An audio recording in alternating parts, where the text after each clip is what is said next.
अस्सलामुअलैकुम, मैं हूं इब्रार हुसैन अस्तोरी। और नाजरीन, आज सुप्रीम कोर्ट में फैज़ाबाद धरना केस 4.5 साल बाद दिलचस्प समाअत हुई। एक बार फिर चीफ जस्टिस काजी फ़ाइज़ ईसा मुख्तलिफ वकला और इदारों के ऊपर बरहम नज़र आए और इसके साथ साथ 4 साल इस मुकदमे की समाअत क्यों नहीं हुई, इसकी वजूहात भी बता दी। और आज सबसे बड़ी दिलचस्प बात ये थी कि कल के जो फरीक थे जिन्होंने नज़रसानी दरख्वास्त दायर की, चीफ जस्टिस काजी फ़ाइज़ ईसा जो 2019 में जज थे और उनके पास जस्टिस मुशीर आलम के साथ बेंच पर इस केस की समाअतें हुई और फैसला सुनाया गया 2019 में। उस फैसले के पर जो है नज़रसानी दरख्वास्तें दायर करने वाले फ़रीक़ैन आज अपने ही मौक़िफ़ से पीछे हट गए, जिस पर चीफ जस्टिस काजी फ़ाइज़ ईसा की जानिब से मुतअद्दिद बार ये सवाल पूछा गया वकला से, उस वक्त आप लोगों ने किसके हुक्म पर और किसके खौफ और डर से जो है दरख्वास्तें दायर की थी नज़रसानी के लिए, और आज आप किसके खौफ, किसके डर या किसके हुक्म पर दरख्वास्तें वापस ले रहे हैं। यकीनन तमाम वकला के पास जवाब नहीं था, हुकूमत के पास भी जवाब नहीं था और IB समेत इलेक्शन कमीशन के पास भी कोई जवाब नहीं था कि उनको ये हुक्म किसने दिया गया। हर कोई वकील ये कहता नज़र आता था कि उन्हें इदारे की जानिब से ये हिदायत मिली हैं या उन्हें उनके जो सरबराह हैं जैसे पाकिस्तान तहरीक इंसाफ की जानिब से कहा गया कि उनकी पार्टी की तरफ से, और फिर जो दीगर वकला हैं उनकी जानिब से कहा गया कि उनके जो ज़िम्मेदारान हैं उनकी तरफ से, उनके मुवक्किलीन की जानिब से दरख्वास्तें जो नज़रसानी की हैं वो वापस लेने की हिदायत की गई हैं। यकीनन आज बड़ी दिलचस्प समाअत थी। 4.5 साल बाद, यानी 4 साल 6 माह बाद इस केस की समाअत हो रही थी और हर एक की नज़रें आज सुप्रीम कोर्ट के बेंच नंबर 1 में थी और पूरा मुकदमा आज हमने कमरे अदालत नंबर 1 में बैठ के सुना। क्योंकि मैं वीडियो लेट इसलिए कर रहा हूँ, मुझे टाइम नहीं मिला क्योंकि सुप्रीम कोर्ट की खबरें और वो अपने न्यूज़ चैनल मीडिया में जो न्यूज़ 1 के लिए वो सब कुछ करने के बाद फिर मैं घर निकला, फिर घर से अभी मैं घर पहुंचा तो मैंने सोचा चले वीडियो कर लें। आप नाजरीन को आज की दौरान समाअत कमरे अदालत में क्या कुछ हुआ उस हवाले से आगाह करूंगा। जिस तरह चीफ जस्टिस MQM पर बरहम नज़र आए और फिर मरहूम अल्लामा खादिम हुसैन रिजवी साहब के हवाले से आज बड़ी उन्होंने तारीफ़ भी की है, तो नाम लिए बगैर ताहिर अल कादरी पर जो है वो बरहम नज़र आए। ये सब कुछ भी इस व्लॉग में आपको बता दूं। तो आज सबसे पहले जब समाअत शुरू हुई तो तमाम वकला अदालत के सामने पेश हुए और अटॉर्नी जनरल की जानिब से ये कहा गया कि हुकूमत यानी बज़रिए वज़ारत दिफा वो दरख्वास्त नज़रसानी की वापस लेना चाहते हैं, उन्हें ये हिदायत दी गई हैं। इसके साथ साथ इलेक्शन कमीशन ऑफ पाकिस्तान ने भी यही कहा, उन्हें भी जो है नज़रसानी दरख्वास्तें वापस लेने का हुक्म मिला है और वो उनकी इस्तदा है कि दरख्वास्तें वो वापस ली जाएं। और फिर ISI जो IB है, IB की जानिब से यानी इंटेलिजेंस ब्यूरो, उनकी जानिब से भी नज़रसानी दरख्वास्त वापस लेने की इस्तदा की गई। तो वहीं पर पेमरा की जानिब से भी दरख्वास्त वापस लेने की इस्तदा की गई। यहाँ पे दिलचस्प सूरत हाल ये थी कि जहाँ पर इन तमाम फ़रीक़ैन ने वापस लेने की दरख्वास्त दायर की, वहाँ पर उसके साथ PTI ने भी, अली ज़फ़र पाकिस्तान तहरीक इंसाफ की जानिब से पेश हुए, उन्होंने भी अपना आज मौक़िफ़ में यू टर्न लिया और कहा कि इस नज़रसानी पे के हवाले से जो दरख्वास्त उन्होंने दायर की थी वो वापस लेना चाहते हैं, उन्हें भी ये हिदायतें। और फिर एक फ़रीक MQM थी और फिर शेख रशीद थे और फिर एजाज़ुल हक थे जो मुस्लिम लीग ज़िया के इस वक्त सरबराह भी हैं, उनके भी वकला की जानिब से दलाइल दिए गए। और यहाँ पर इंटरेस्टेड बात ये थी कि जो ताहिर अल कादरी है उनके हवाले से भी रिमार्क्स हुए। तो आज समाअत जब शुरू हुई तो इलेक्शन कमीशन के वकील ने कहा कि उन्हें हिदायत है कि दरख्वास्त वापस लें, जिस पर चीफ जस्टिस काजी फ़ाइज़ ईसा की जानिब से कहा गया क्यों ना गलत बयानी की बुनियाद पर जिन लोगों ने दरख्वास्तें दायर की हैं उन पर जुर्माना किया जाए। ये अटॉर्नी जनरल मंसूर उस्मान ऐवान और इलेक्शन कमीशन के वकील को मुखातिब होते हुए कहा कि उस वक्त आप लोगों ने अदालती फ़ैसले में गलती है ये समझकर या फैसला गलत है कहकर आप लोगों ने नज़रसानी दरख्वास्तें दायर की और आज आप लोग अपने मौक़िफ़ से पीछे हट रहे हैं। किसके हुक्म पर हट रहे हैं आप खुलकर बताएं, लेकिन नहीं बताया गया तो कहा कि आप पर जुर्माना भी किया जा सकता है। फिर कहा चीफ जस्टिस ने कि इलेक्शन कमीशन एक आईनी बॉडी है और पेमरा झेली बॉडी है। इलेक्शन कमीशन का दर्जा उससे बड़ा है, एक आईनी इदारा है इलेक्शन कमीशन। और इस हवाले से आपको नज़रसानी दरख्वास्त दायर करने के लिए हिदायत कहाँ से आई थी, इस हवाले से भी अदालत को आगाह करें। और फिर आज वापस ले रहे हैं तो ये हिदायत कहाँ से आई, कहीं ऊपर से तो नहीं आई। उन्होंने कहा नौज़ुबिल्लाह, अल्लाह के बाद तो यहाँ पर पता नहीं किसका हुक्म चलता है और उनके अहकामात पर आप लोग दरख्वास्त दायर करते हैं, फिर दरख्वास्त वापस भी लेते हैं, लेकिन उनके नाम बताने से आप लोग डरते हैं। चीफ जस्टिस काजी फायज़ साहब ने मजीद कहा कि हुकूमत पाकिस्तान कुछ नहीं होती, मौजूदा होती, यानी वो ये कहना चाहते हैं कि हुकूमत, ये तस्वुर होता है कि हुकूमत चली गई, हुकूमत आ गई,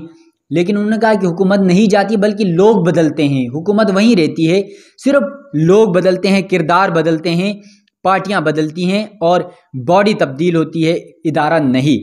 इसके साथ साथ उन्होंने ये भी कहा कि ये क्या बात है कि हुकूमत जो है वो पुरानी हो या नहीं हो, हुकूमत हुकूमत होती है।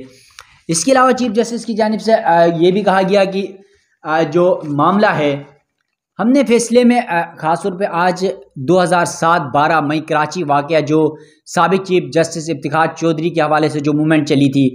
उसका तज़किरा किया गया चीफ जस्टिस की जानिब से। और ये कहा गया कि 12 मई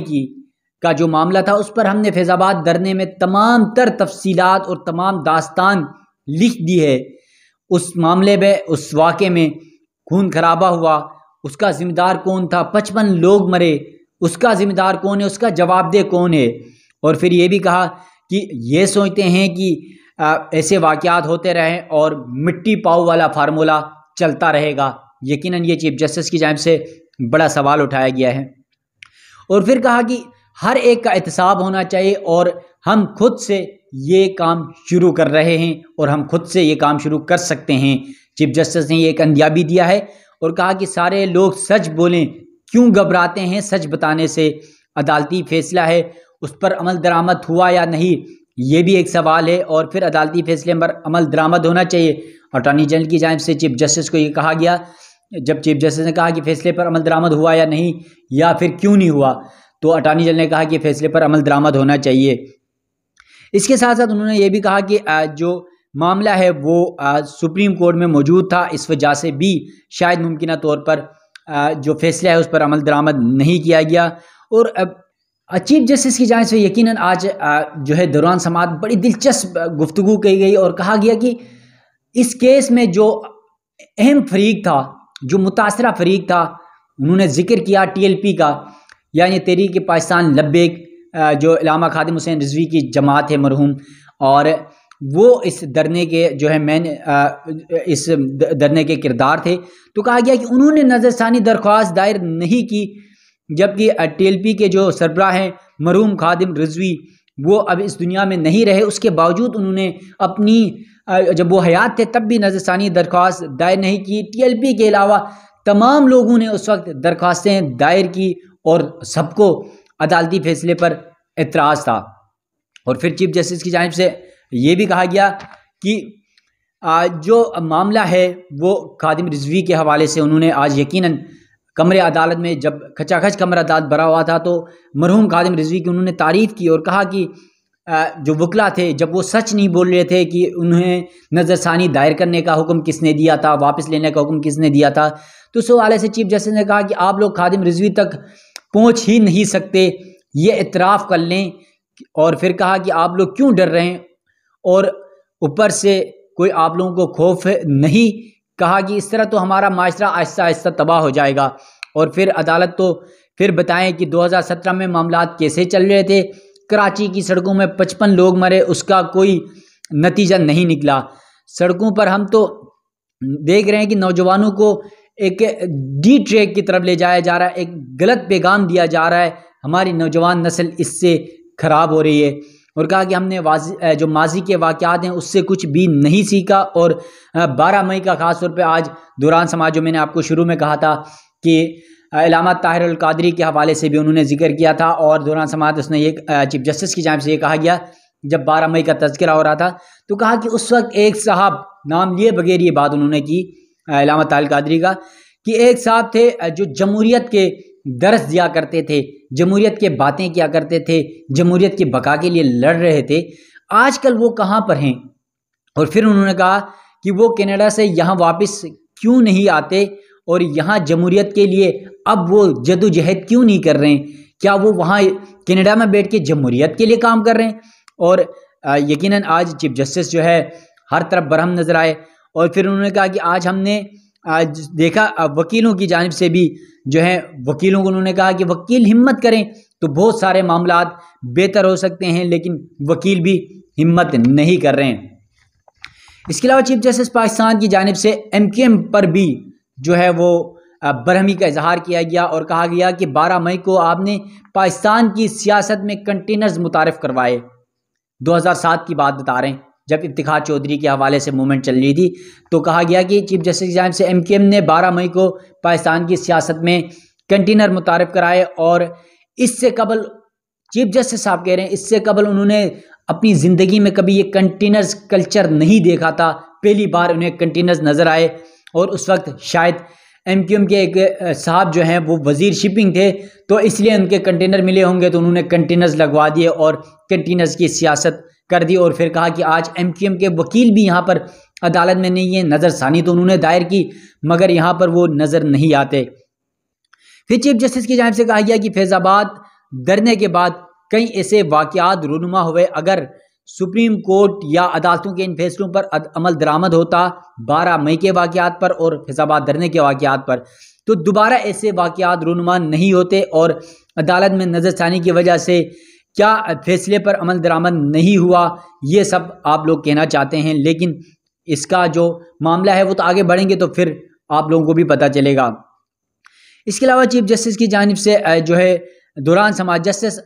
जो अतर मनिल्ला हैं, इस बेंच का हिस्सा थे आज, उन्होंने ये कहा कि आज सुबह उन्होंने जब अखबार पढ़ा तो उन्हें पता चला कि सहाफ़ियों को भी हिरासा किया जाता है और इदारे हों या हुकूमतें हों या कोई भी शख्स हो, सहाफ़ियों को हिरासा करना बंद कर दे। और फिर MQM की जानिब से AOR जो थे वो अदालत में पेश हुए, तो चीफ जस्टिस की जानिब से उन्हें ये हिदायत दी गई कि आइंदा अपने मुवक्किलीन से और जो MQM के वकील हैं उनसे पूछकर अदालत को आगाह करें कि इस मामले पर क्या कुछ करना है। इसके अलावा जब शेख रशीद का मामला सामने आया, शेख रशीद के वकील की जानिब से अदालत को ये बताया गया कि जो मामला है उस पर उनके वकील पेश हुए और उन्होंने कहा कि एक तो शेख रशीद वो हिरासत में हैं और उनसे राब्ता नहीं हो पा रहा है, तो इसलिए वो दरख्वास्त जो है समाअत मुलतवी करने की इस्तदा कर रहे हैं। और साथ साथ उन्होंने ये भी कहा कि जो शेख रशीद के वकील थे अमानुल्लाह कंदरानी, वो बलूचिस्तान हुकूमत में सूबाई वज़ीर लग गए हैं, तो अब वो अदालत में पेश नहीं हो सकते, तो इसलिए वकील भी नया करना है उन्होंने। तो शेख रशीद की हिदायत भी चाहिए और उनकी दरख्वास्त सुप्रीम कोर्ट ने मंजूर की और दरख्वास्त समाअत जो है वो मुलतवी भी की। इसके अलावा आपको ये बता दूं, जहाँ पर शेख रशीद की बात हुई वहीं पर इंटरेस्टेड बात ये भी थी कि सुप्रीम कोर्ट ने इन तमाम जो फ़िरक़ैन हैं उनको ये हिदायत दी कि हम अभी आपको एक बार फिर मौका फराहम कर रहे हैं, आप सोचें समझें और इस हवाले से 27 अक्टूबर तक जवाबात जमा कराएं। इसके अलावा सुप्रीम कोर्ट ने अपने हुक्मनामे में, जब अदालत की जानिब से हुक्मनामा लिखवाया गया तो चीफ जस्टिस ने कहा कि इलेक्शन कमीशन ने नज़रसानी दरख्वास्तें वापस लेने की इस्तदा की है, जबकि इलेक्शन कमीशन के वकील ने बताया कि हिदायत हैं कि केस में पैरवी नहीं करना चाहते। तमाम दरख्वास्त गुजारों को एक और मौका देते हैं कि वो वापस लेने का फैसला करते हैं या नहीं, इस बारे सोचें। जबकि अदालत ने यह कहा कि अटॉर्नी जनरल और दीगर तमाम फ़िरक़ैन ने अदालत को बताया कि फैसले पर अमल दरामद होना चाहिए। दीगर तमाम मामलात अगली समाअत में जो है वो सुनेंगे। इतने साल इंतज़ार किया है तो थोड़ा सा और इंतज़ार कर लेते हैं। चीफ जस्टिस ने कहा कि कब तक समाअत मुलतवी करें, वकला और अटॉर्नी जनरल समेत दीगर वकला को ये बात की, तो अटॉर्नी जनरल ने कहा कि 2 माह के लिए समाअत मुलतवी करें।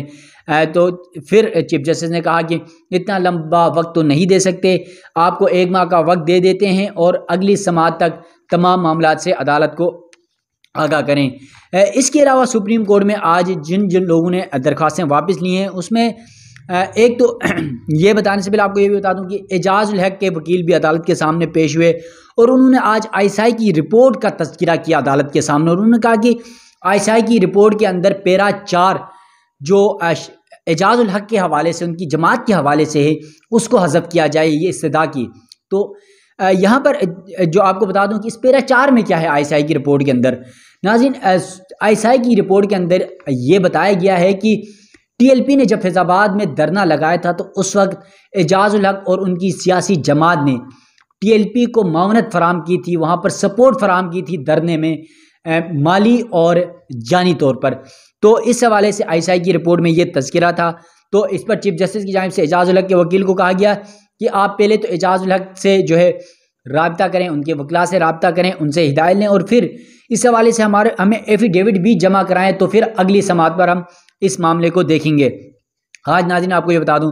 वज़ारत दिफा ने हुकूमत पाकिस्तान की जानिब से अटॉर्नी जनरल के ज़रिए अपनी नज़रसानी दरख्वास्त वापस लेने की इस्तदा की। उसके बाद पेमरा ने, और पेमरा जो पाकिस्तान रेगुलेटरी अथॉरिटी है, यानी जो TV चैनल्स को रेगुलेट करता है, और फिर IB की जानिब से इंटेलिजेंस ब्यूरो जो हुकूमत के अंडर होती है, वज़ीर-ए-आज़म के अंडर होती है, उनकी जानिब से भी दरख्वास्त वापस लेने की इस्तदा की गई। पाकिस्तान तहरीक इंसाफ ने भी दरख्वास्त वापस लेने की इस्तदा की, और इलेक्शन कमीशन ऑफ पाकिस्तान ने भी नज़रसानी दरख्वास्तें वापस लेने की इस्तदा की। अब नाज़रीन आपको यहाँ पर एक और चीज़ आपको बता दूँ कि इस मुकदमे में अब क्या होने जा रहा है, ये बड़ा सवाल सारे लोग उठाते हैं। ये सब कुछ तो होगा, नज़रसानियाँ सब वापस ले रहे हैं, तो फिर क्या होगा। अब जो अगला मरला होने जा रहा है, जो मेरी ज़ाती बतौर कोर्ट रिपोर्टर ये मेरा ख्याल है, और हम ये समझते हैं कि चीफ जस्टिस पाकिस्तान जस्टिस काजी फायज़ ईसा साहब इस मामले पर अमल दरामद से मुतल्लिक लाए अमल पूछेंगे, क्योंकि अब तो अमल दरामद का मामला है, और सबसे पहले वो इस्तफसार करेंगे अगली समात में कि अब तक किस किस इदारे ने सुप्रीम कोर्ट के 2019 के फैसले पर अमल दरामद किया है, तो बताया जाएगा। और इलेक्शन कमीशन के पास एक जवाब मौजूद है कि इलेक्शन कमीशन कहेगा कि हमने उस फैसले को मद्देनज़र रखते हुए तमाम सियासी जमातों के फ़ॉरेन फंडिंग से मुतल्लिक तहकीकात की, जिस तरह PTI की फ़ॉरेन फंडिंग के मामले पर उन्होंने किया, वो बताया जाएगा अदालत को। पाकिस्तान पीपल्स पार्टी और मुस्लिम लीग नून के जो फ़ॉरेन फंडिंग के हवाले से मामला दें, उस हवाले से भी अदालत को आगाह किया जाएगा कि हम इस पर तहकीकात कर रहे हैं। इसके साथ साथ आपको ये बता दूं, कुछ लोगों का ये ख्याल है कि जो TLP का धरना था उस पर पाकिस्तान आर्मी के जो उस वक्त के आर्मी चीफ थे जनरल बाजवा और फैज़ हमीद, उनके किरदार पर सवालात उठाए जाते हैं। वकला के दरमियान, सहाफ़ियों के दरमियान और लोगों के दरमियान ये तज़किरा हो रहा है कि इस फैसले में सबसे बड़े इफेक्टिव वो होंगे। लेकिन मेरा थोड़ा सा डिफरेंट जो है वो मौक़िफ़ है। अगर इस मामले पर यह पूछगछ होती है अमल दरामद के बाद सुप्रीम कोर्ट की जानिब से कि उस वक्त जिस तरह फैसले में कहा गया कि जो इदारों के लोग या फौज के लोग या किसी भी इदारे के लोग अगर इस तरह के पुरतशद्दुद धरनों और एहतजाजों में शरीक हैं, सियासी जमातों के साथ मामलात कर रहे हैं, तो उनके खिलाफ इदारे खुद कार्रवाई करें। तो आपको बता दूं, लोग ये समझते हैं कि शायद उस वक्त के आर्मी चीफ और जो फैज़ हमीद हैं या जनरल बाजवा थे साबिका, उन पर जो है तहकीकात होंगी, शायद उन्हें कटहरे पे लाया जाएगा। तो लेकिन आपको ये बता दूं नाजरीन कि फ़ौज एक मुनज़्ज़म इदारा है और फ़ौज की सबसे अच्छी खासियत यही है कि वो अपने मुर्दे की भी हिफाजत करते हैं। अगर आपको शक है तो आपके सामने है, उन्होंने फ़ौज ने जो है अपने जो एक साबिक आर्मी चीफ थे जनरल परवेज़ मुशर्रफ, उनका आखिर दम तक तहफ़्फ़ुज़ किया। और फिर ये जो लोग कहते हैं कि जनरल बाजवा पे ये होगा, तो आपको पता है कि जब आसिम मुनीर साहब आर्मी चीफ बने तो जनरल बाजवा को उन्होंने अपने साथ बिठाकर ये पैगाम दे दिया था कि हम आज भी बाजवा के साथ खड़े हैं, क्योंकि आर्मी अपने किसी को भी जो है वो अकेला ये लावारिस नहीं छोड़ती, वो उनका सपोर्ट करती है, उनके साथ खड़ी होती है, चाहे अच्छे दिन हो, चाहे बुरे दिन हो, चाहे मुश्किलात हों। और फिर यहाँ पर तो मामला भी कुछ डिफरेंट से, क्योंकि उस वक्त जब मुआहिदा हुआ हुकूमत और TLP के दरमियान, तो गारंटर के तौर पर आर्मी चीफ और जनरल फैज़ मौजूद थे। जनरल फैज़ के दस्तखत भी वहाँ पर मौजूद हैं हुकूमत और TLP के दरमियान की। तो उस वक्त जब वज़ीर-ए-आज़म शाहिद खकान अब्बासी थे, उनके अहकामात पर, उनकी रिक्वेस्ट पर आर्मी ने सालसी का किरदार अदा किया था, जनरल बाजवा ने और फैज़ हमीद ने। अगर आज भी अदालत के सामने उन्हें बुलाया जाता है, उन्हें मोरिद इल्ज़ाम ठहराया जाता है, तो ये मौक़िफ़ उनके पास है कि वो ये कह देंगे कि हमें तो वज़ीर-ए-आज़म की जानिब से कहा गया था, क्योंकि वज़ीर-ए-आज़म सुप्रीम है, वज़ीर-ए-आज़म के अहकामात को मानना है उन्होंने। और फिर मुल्क में एक अफरा तफरी का सिलसिला था हुकूमत और एक सियासी मजहबी जमात TLP के दरमियान, और फिर लोगों के लिए मुश्किलात थी। लोग जो है वो वहाँ पर आपको पता है शेलिंग, फायरिंग और ये मामला चल रहे थे, अवाम परेशान थी। तो इस मामले पर फ़ौज ने अपना सालसी का किरदार अदा किया, दोनों फ़िरक़ैन को आपस में बिठाया और एक मुआहिदा किया। उस मुआहिदे के तहत फिर धरना ख़त्म हुआ। वज़ीर कानून ने उस वक्त के इस्तीफ़ा दिया, और आपको पता है TLP का धरना किस बुनियाद पर हुआ था। उसका धरना इसी बुनियाद पर हुआ था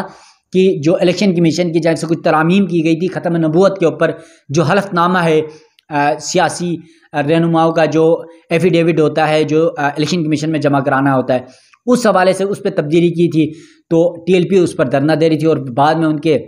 जो मुतालिबात थे वो माने गए और वो दोबारा उस तरमीम को वापस ली गई। उस वक्त के वज़ीर कानून को इस्तीफ़ा देना पड़ा, और उसके guarantor army chief general Bajwa थे उस वक्त के, और फैज़ हमीद थे। यकीनन उन दोनों ने सालसी का किरदार अदा किया, और सालसी का किरदार अदा करना कोई बुरी बात नहीं थी, क्योंकि एक तरफ हुकूमत थी, एक तरफ एक सियासी जमात थी, और दरमियान में अवाम सफ़र कर रही थी और मुल्क के हालात कशीदा हो रहे थे। तो उसमें उनका अपना एक अच्छा किरदार था, उन्होंने अपना किरदार करके दिखाया। तो यकीनन यही मौक़िफ़ मेरे ज़ाती ख्याल है। अगर ये कहा जाता है कि उस वक्त अगर आर्मी के अफसरान जो हैं वो इसमें मुलविस थे और उन्होंने यहाँ पर माउनत की या जो कुछ किया, या उनके दस्तखत क्यों हैं, या उन्होंने गारंटर क्यों बने, तो इन सवालात का यही जवाब है कि उन्होंने सालसी का किरदार अदा किया हुकूमत और उस सियासी जमात में, ताकि मुल्क की हालात बेहतर रहें। तो आज सुप्रीम कोर्ट ने 27 अक्टूबर तक तमाम फ़िरक़ैन से जवाब तलब किए हैं, और उस जवाब में ये बताया जाएगा नंबर 1 तो वो नज़रसानी क्यों ले रहे हैं, किसके हुक्म पर ले रहे हैं, ये डिफ़ाइन करना पड़ेगा उनको। और फिर अब तक अमल दरामद किस किस ने किया और